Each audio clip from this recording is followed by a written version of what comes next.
Hello everybody, and welcome to a different kind of video. I'm gonna be drawing dragons today.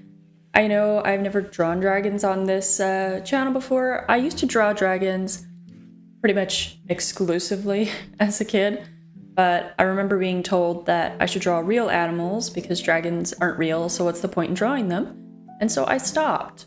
But I hope you guys feel some inspiration from this because I had a lot of fun drawing dragons. Like, they may not be real, but that's part of the fun. So I decided to draw the Wings of Fire dragon subspecies, tribes, whatever, and just kind of give them my own twist. So this is my own interpretation. Please don't come at me if they're not book accurate. To be fair to myself, I've only ever read the first arc, so I haven't done nearly as much research for this as I should have, but we shall start with the Mudwing, who is named Queen Grotto.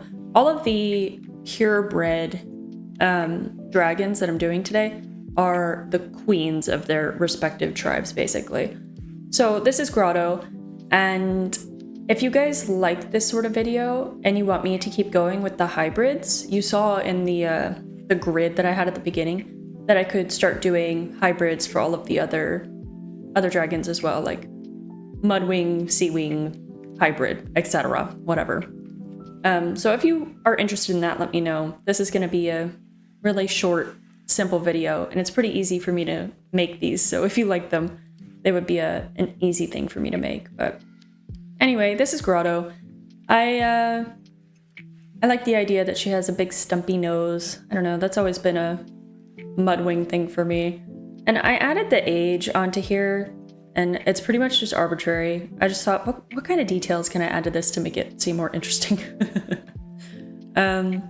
This is gonna be one of the few unscripted videos that I do, so if I start rambling, I'm terribly sorry, but I'm just watching this over and remembering what I actually did to draw these dragons.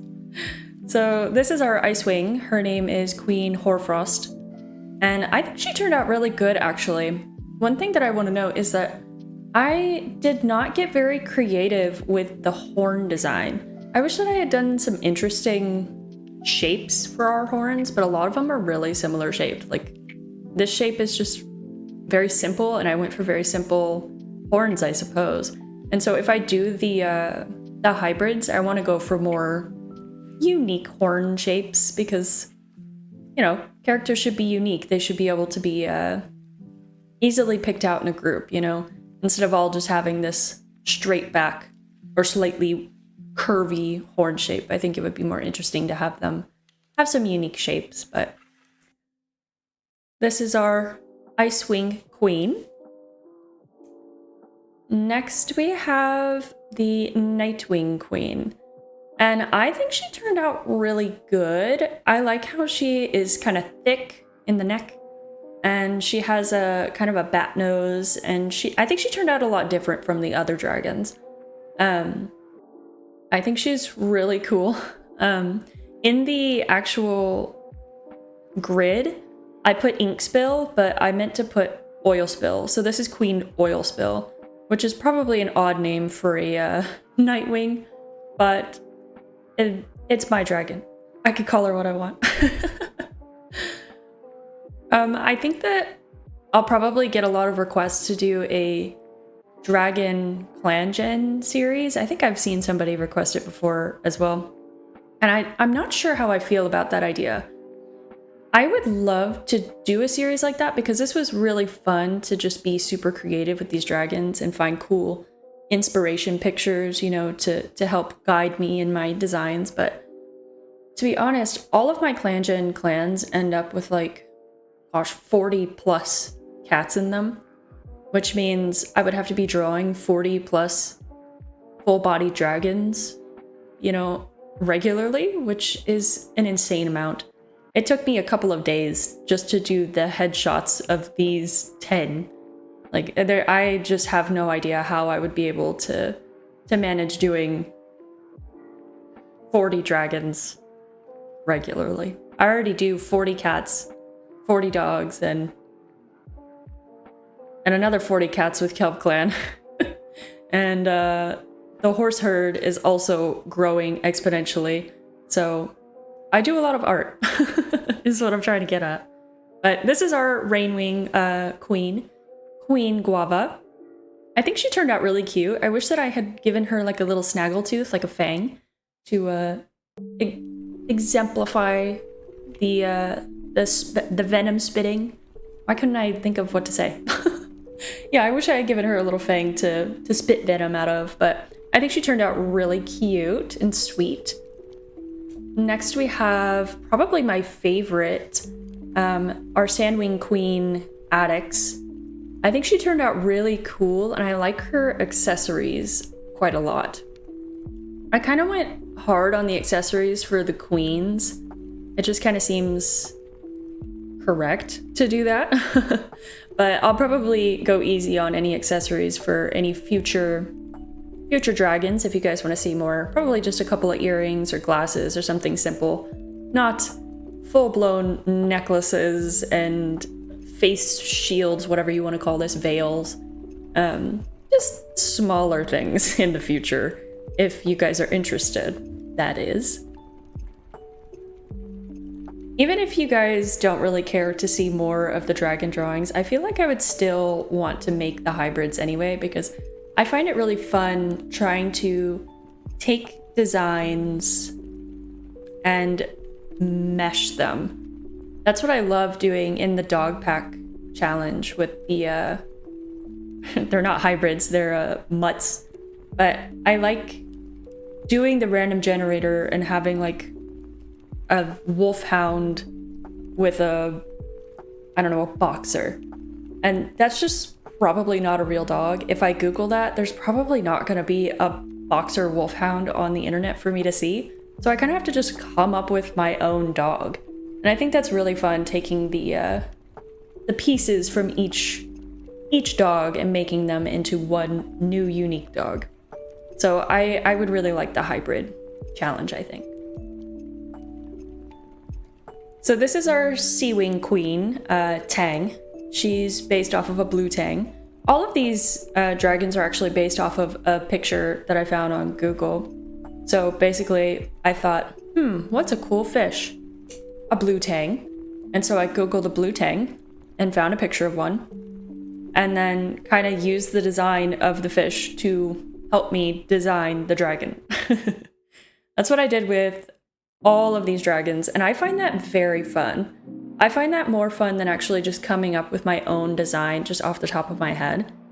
It's a little bit freeing. Like, I don't have to think too hard about what colors to use and stuff like that.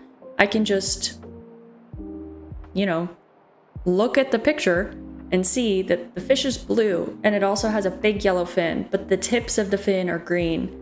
But then the very tips of the fin are like a light blue, and it has black, and so it's very freeing to have the colors picked for me, basically. So this is Queen Karakara. She's our Skywing Queen. I would like all of my Skywing dominant dragons to be a bird of some sort. I think that seems correct to me. So this is Karakara. I'm not completely convinced by her design. I think physically she looks very cool, but I'm not sure if the colors really worked out the way that I hoped. Of course, she's based off of a Karakara, which is like a dark brownish, blackish bird, a bird of prey. And they have a white under their like neck and underbelly. And then they have this bright orange and yellow face with like an almost blue beak. So they're really cool. They're kind of spotty too, which is what you see me doing. So I find them really, really cool. They live where I live and they're very common. So I think I did okay. I think maybe there was a little too much going on with all the spots and all the jewelry, but I think it's all right. I like her bright face. That's really what I wanted to get across with Karakara.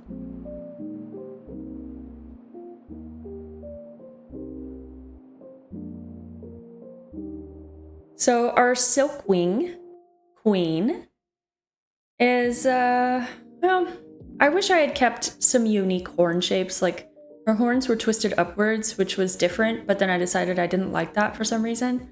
And I twisted her little antenna instead. I think she turned out cute, no matter what. What is she based off of? Oh, a Bella moth. That's right. So she's based off of a Bella moth, which are these really cool looking, like yellow, black, white, and pink moths. They're really beautiful. But this design, I think, turned out a little too psychedelic. I think it turned out really crazy, and I should have definitely toned it down for this one. If I decide to do the hybrids, I will definitely need to be working on my designs and, you know, making sure that we don't go too crazy, because this one is just way too much. Way too much. But this is what the moth looks like, so I mean, can you blame me? This is literally what it looks like. They have these white patches with black dots inside, and then the under wing is pink with like the black marbling. I think maybe if I had gotten rid of her like accessories, that could have made it a little bit better, but just too many spots. Our leaf wing queen is Queen Larkspur, and I think she turned out pretty good. I used the Larkspur obviously as a reference, and I gave her kind of a frill behind her ear that was shaped Larkspur-esque. I thought that was really cool. I don't know. Just trying to make them look more unique, because I feel like a lot of the dragons in Wings of Fire actually look quite similar when you look at their canon designs, you know? They're quite similar, but I'm trying to make them a little bit more unique but still look correct. But like I said, I've only read the first arc, so I have never met a Silkwing or a Leafwing or a Hivewing. I have no idea what they're like except for what I've read. So please educate me down below on their lore, I suppose. And our last dragon already is our Hivewing, and I kind of went into some more characterization for her. Hivewing Queen Jewel.